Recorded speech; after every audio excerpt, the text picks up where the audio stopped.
This is your math gal, Julie Harland. Please visit my website at yourmathgal.com, where all of my videos are organized by topic. This is part of a series of videos where we're going to be solving more complicated trigonometric equations where we might need to use these methods: factoring, the quadratic formula, or other methods for solving quadratics. We might have to use trig identities.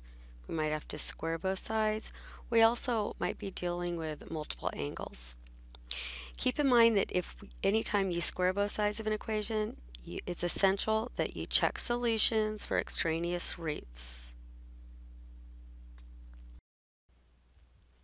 All right, we're going to solve this equation.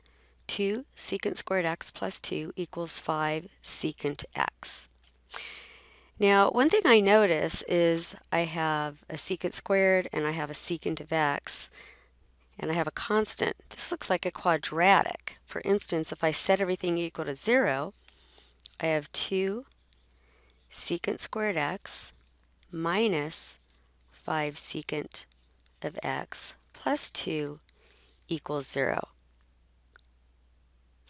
Now, if you want, you could think of that using substitution. If y was secant of x, then this looks like 2y squared minus 5y plus 2 equals 0. So you might recognize it more easily if you want to replace secant x with a y. And this can be factored as to 2y and y, and this will be a 1 and a 2 and a minus. For instance, if this factors, that means it could be factored up here. So it's up to you whether you want to do a little substitution first and then go back and replace y with secant of x right here, or whether you're fine just factoring as is. So if you factor as is, it's the same thing.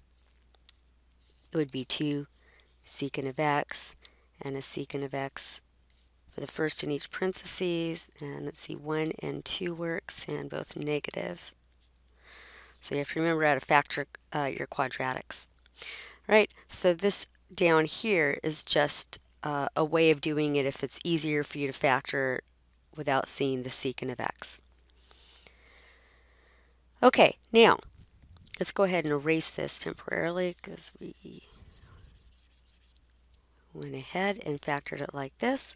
So now that I've factored it, right, how do you solve the quadratics? You factor it, and then you set each factor equal to 0.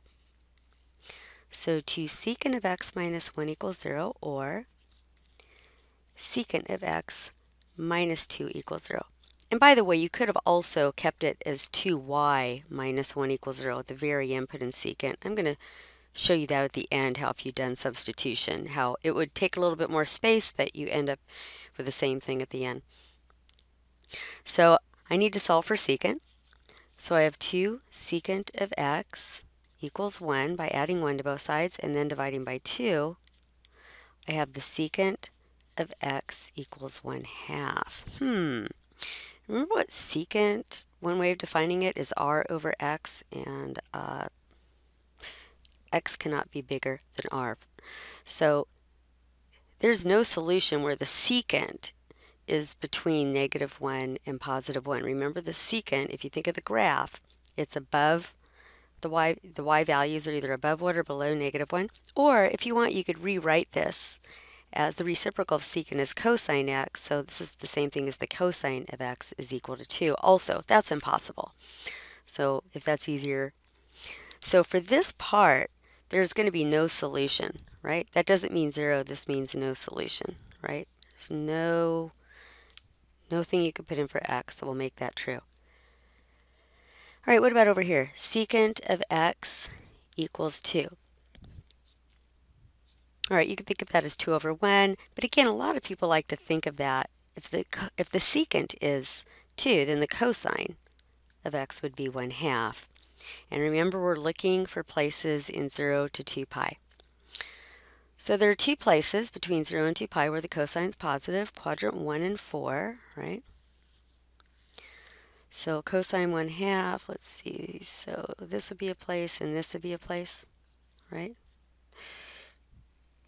not going to draw the actual angle, but if you dropped the triangles, that's how I always figure out. I see that would be 1/2 square root of 3. This is the negative square root of 3 and 2. So we're looking between 0 and 2 pi. So you could either think of that in degrees first and change it to radians, but if you go right to radians, this is pi over 3. So if you thought about it as 60 degrees, you would then change it to pi over 3, and this is 5 pi over 3. Again, if you had thought about that in terms of degrees first, it's 300 degrees, and then you could change that to radians. So that's your solution. Let's just see what it would look like if I had done the whole problem using that little substitution with y. So this was the problem, and you can go over here and say, let y equals secant of x. And actually the original problem was a little bit different than this, wasn't it? It was 2 secant squared x plus 2 equals 5 secant x. That's actually what it looked like. So you could have done this substitution from the very beginning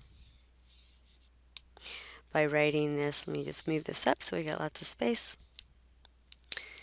We could say 2, well, if y is the secant of x, and this is secant squared x, that's y squared plus 2 equals 5y.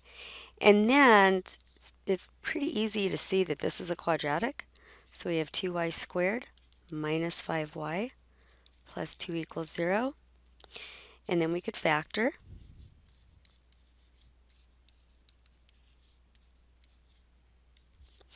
And so we have 2y minus 1 equals 0, or y minus 2 equals 0. So you're going to get y is 1/2, or y is 2. It's at this point you would go back and replace y with what it really stood for, which was the secant of x equals 1/2, or secant of x equals 2, and finish the problem. From here it looks the same as I did it previously, and I like to think of this as the cosine of x equals 2 and the cosine of x equals 1/2, and I end up with my same two solutions. There's no solution here, right? So I can't give any possibilities. In fact, you just don't put anything here. Don't want to make it think like the whole answer, but this is going to be impossible to happen. And then our solutions over here are the pi over 3 and the 5 pi over 3. Now the last thing you should do is check your answers in the original. So let's go ahead and check the 5 pi over 3 in the original equation. Alright, so if we wanted to check this, we would have to do 2 secant squared of pi over 3, 5 pi over 3, plus 2, and then we're just going to do this side. Now remember, this means the secant of 5 pi over 3 times the secant of 5 pi over 3. So you can draw a little picture for 5 pi over 3, right? And let's see, in the picture, these are the values of that right triangle. And so the secant is the 2 over 1, right? So this means the secant of 5 pi over 3 is 2, so you'd have 2 squared, right? Because you're squaring that number, plus 2. And doing order of operations, I'm going to get 8 plus 2. I'm sorry. 8 plus 2, which is 10. All right, now we're going to do the other side. We have 5 times the secant of 5 pi over 3. And again, we'd already figured out what the secant of 5 pi over 3 is, right? 2 over 1, so this is 5 times 2, which is also 10. So I checked x equals 5 pi over 3. You can do the same for x equals pi over 3, so that our final solutions, you'll note that it will also check in the original. So the solutions to this problem were pi over 3 and 5 pi over 3.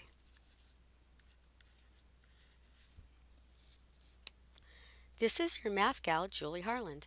Please visit my website at yourmathgal.com, where all of my videos are organized by topic.